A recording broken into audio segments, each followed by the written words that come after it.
Hello friends, जय हिंद। दोस्तों, मैं सचिन कुमार सोनी आप सभी का स्वागत करता हूं जॉब अलार्म के इस पेज में, जहां पर आपको डेली मिलने वाले डेली के करंट अफेयर्स, वो भी बिल्कुल हिंदी में।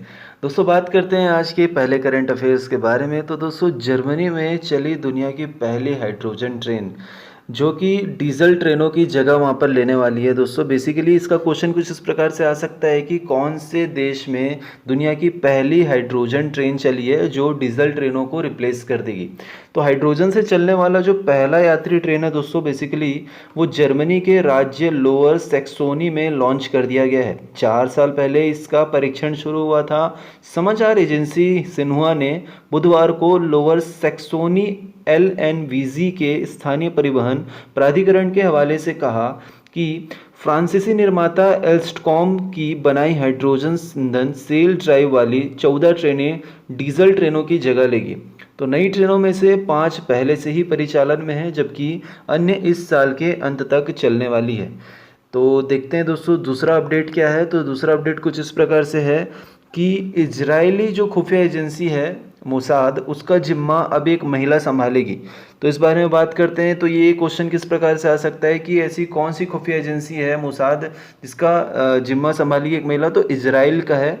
तो इजराइल की जो इंटेलिजेंस एजेंसी है मोसाद दोस्तों, उनकी तरफ से पिछले दिनों एक बड़ा ऐलान किया गया है कि इस एजेंसी ने बताया कि डायरेक्टरेट के पद पर पहली बार किसी महिला की नियुक्ति की गई है। एजेंट ए अब बतौर इंटेलिजेंस अथॉरिटी डायरेक्टर मोसाद के ऑपरेशन को देखेगी। इसके अलावा ईरान डेस्क पर भी पहली बार किसी महिला को अपॉइंट किया गया है। फिलहाल इन दिनों एजेंट ए और के नाम दिया गया है। हिब्रू में इन्हें एल्फ और कुफ के तौर पर जाना जा रहा है। मोसाद के डायरेक्टर डेविड बार्नेया ने कहा कि संगठन में महिला और पुरुषों के साथ पूरी तरह से समानता का व्यवहार होता है। दोस्तों, अगर आप यहाँ तक वीडियो अगर देख चुके हैं तो आपसे रिक्वेस्ट करता हूँ कि लास्ट तक इस वीडियो पे बने रहना, क्योंकि लास्ट में आपके लिए कुछ स्पेशल है और इस चैनल में कुछ नया होने वाला है जो कि आप लोगों के लिए बहुत ही बेनिफिशियल रहेगा। और मेरे ख्याल से जो देश प्रेमी हैं उन्हें वह देखने में बहुत ही ज़्यादा मज़ा आने वाला है। दोस्तों, आगे अगर अपन बात करें तो पहला जो स्वदेशी विमान है वाहक अगले सप्ताह होगा नौसेना के बेड़े में शामिल। जो भारतीय नौसेना है उसके बेड़े में कौन सा स्वदेशी विमान शामिल होने वाला है? तो दोस्तों, भारत का जो पहला स्वदेशी विमान वाहक युद्धपोत IAC विक्रांत पूरी तरीके से बनकर तैयार हो चुका है। इसकी मारन क्षमता, इसकी कैपेसिटी और इसकी जो बनावट है दोस्तों, वो बहुत ही अच्छी है, जो कि किसी भी दूसरे देश के परछक्के उड़ा सकती है। दोस्तों, बात करें जिससे आने वाले समय में नौसेना की समुद्री ताकत कई गुना अधिक बढ़ जाएगी। INS विक्रांत के बारे में बात करें तो यह भारत का पहला स्वदेशी विमान वाहक पोत है, जो वास्तव में एक गेम चेंजर है। और ये गेम चेंजर साबित हो सकता है, कोई भी भारत देश को कम ना समझे। तो दोस्तों, आगे अगर अपन बात करें कि DRDO के अगले अध्यक्ष किसे नियुक्त किया गया है, तो जो डॉक्टर समीर वी कामत को रक्षा अनुसंधान एवं विकास विभाग DDRD के सचिव और रक्षा अनुसंधान विकास संगठन DRDO के अध्यक्ष के रूप में नियुक्त किया गया है। वहीं वर्तमान सचिव जी सतीश रेड्डी को रक्षा मंत्री का वैज्ञानिक सलाहकार नियुक्त किया गया है। तो ये महत्वपूर्ण क्वेश्चंस आपके लिए बन सकते हैं दोस्तों, ध्यान देते रहना। और ये अपन आ जाते हैं हमारे पड़ोसी देश पाकिस्तान के बारे में, जो कि हमेशा से अपना इमेज खराब करता है। और वहाँ के प्रधानमंत्री तो आप जान ही सकते हैं। ये देखिए, तो टेररिज्म केस में इमरान खान को 1 सितंबर तक बेल, 21 अगस्त को जारी हुआ था वारंट। जज पुलिस अधिकारियों को धमकाया था। देखिए दोस्तों, ये उनकी छवि है।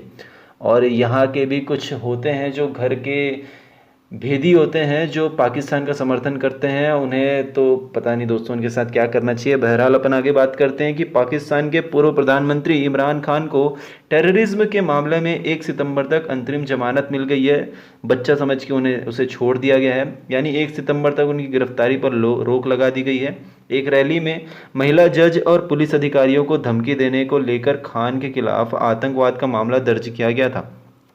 अब बताइए, ये ऐसी ऐसी हरकतें करते हैं और इनको और ज़्यादा रोस्ट करते हुए अगर आपको देखना है तो हमारे प्यारे खान सर, जिन्हें कोई नहीं जानता, कौन नहीं जानता खान सर को, तो आप वहाँ जाके उनके चैनल में जाके देख सकते हैं। वो इनकी अच्छी तरीके से लेते हैं।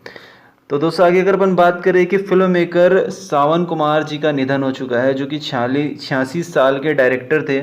इलाज के दौरान उनको हार्ट अटैक आया और वर्तमान में उनका निधन हो गया। तो मशहूर फिल्म मेकर क्वेश्चन आ सकता है कि मशहूर फिल्म मेकर, डायरेक्टर, प्रोड्यूसर और राइटर सावन कुमार जी का 86 साल की उम्र में निधन हो गया।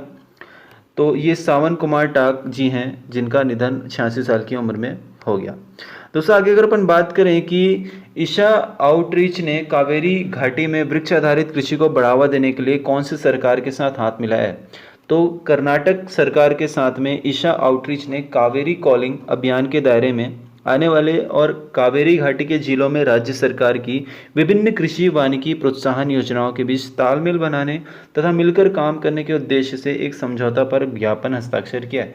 बेसिकली दोस्तों कावेरी जो है उसको प्रमोट करने के लिए, स्वच्छता अभियान बनाने के लिए जो सेव सॉइल जो हैशटैग चल रहा है, जो अभी ये कैंपेन जो चलाया जा रहा है, ये हमारे जो माननीय सदगुरु जी हैं इनके द्वारा चलाया जा रहा है और इन्होंने कर्नाटक सरकार के साथ मिलकर एक ईशा आउटरीच जो एक समझौता ज्ञापन पर यहाँ पर हस्ताक्षर करे हैं। आगे दोस्तों अगर अपन बात करें कि हाल ही में प्रधानमंत्री को निलंबित किए जाने से राजनीतिक अनिश्चितता पैदा हो गई, तो कौन से देश में ये पैदा हुई है, तो दोस्तों थाईलैंड के प्रधानमंत्री को निलंबित किए जाने और उप प्रधानमंत्री के सत्ता की बागडोर संभालने के साथ देश में गुरुवार को राजनीतिक अनिश्चितता पैदा हो गई। प्रधानमंत्री प्रयुक्त चान ओचा 2014 में एक सैन्य तख्तापलट के बाद सत्ता में आए थे। उनके संवैधानिक कार्यालय की समय सीमा पर अदालत के फैसला सुनाए जाने तक उन्हें पद से निलंबित किया गया है। तो जब क्वेश्चन अगर आता है कि कौन से प्रधानमंत्री को निलंबित किया गया है, तो थाईलैंड के प्रधानमंत्री को यहाँ पर निलंबित किया गया है। दोस्तों आगे अगर अपन बात करें तो हाल ही में मुस्लिम व्यक्ति को तलाक देने या दोबारा शादी करने से नहीं रोक सकता, ऐसा किस कोर्ट में जजमेंट आया है, तो बेसिकली दोस्तों ये केरला हाई कोर्ट में जजमेंट आया है कि उन्होंने अपनी फैसला में कहा कि किसी मुस्लिम व्यक्ति को अपनी पत्नी पर तलाक बोलने या दोबारा शादी करने से नहीं रोक सकती। जस्टिस ए मोहम्मद मुश्ताक और जस्टिस सोफी थॉमस की खंडपीठ वकील मजिदा एस के माध्यम से कोल्लम के एक मुस्लिम व्यक्ति की ओर से दायर 2 याचिकाओं पर ये सुनाई हुई है।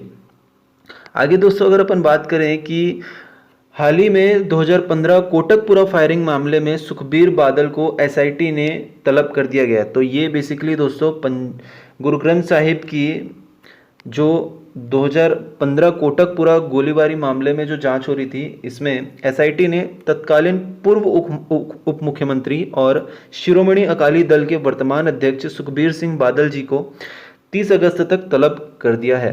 तो क्वेश्चन अगर आता है तो आपका आंसर क्या होगा, सुखबीर सिंह बादल। आगे अगर अपन बात करें दोस्तों तो आज का सबसे स्पेशल आपके लिए जो मैं कह रहा था इतनी देर तक, अगर आपने वीडियो देख चुका है तो आपका बहुत बहुत धन्यवाद।